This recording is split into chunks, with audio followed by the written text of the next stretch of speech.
In this video, I will be talking about putting a reed onto a mouthpiece using a horizontal 2-screw ligature.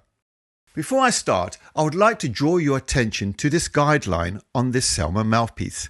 It is engraved into the outer chamber about 5 mm from the front edge. It plays an important role in positioning the ligature.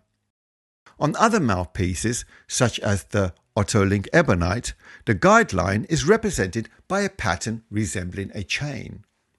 Now, if I align the two mouthpieces tip to tip, you will notice that the lower part of the chain lines up with the Selmer guideline. If your mouthpiece doesn't have any guidelines, you'll have to judge that 5 mm distance from the edge of the outer chamber. Okay, now let's look at placing the ligature on the mouthpiece. Most students will start by placing the reed on the mouthpiece before the ligature.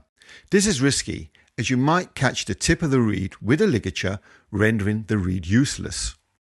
My advice is to first place a ligature over the mouthpiece and then slide in the reed in between the ligature and mouthpiece. Make sure that the ligature is not too loosely screwed. Next, you need to pinch the tip of the reed and the tip of the mouthpiece together whilst lining up the two using your thumb to support the base of the reed. The tip of the mouthpiece should not protrude more than 0.5 mm above the reed. The reed should never protrude beyond the mouthpiece.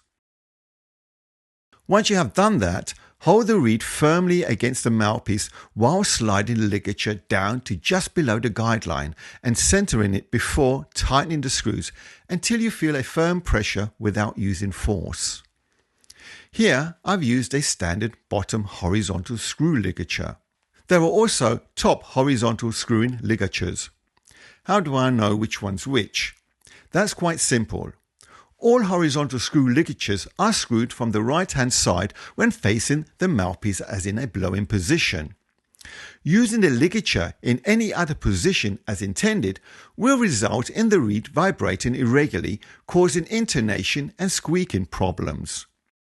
Another point to bear in mind is that the screw supports should not be touching once the screws have been tightened.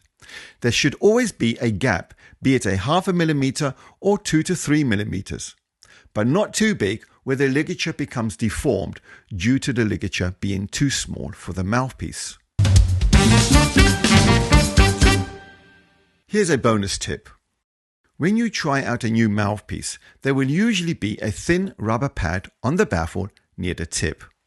They are usually 0.5 mm thick, transparent and smooth to the touch.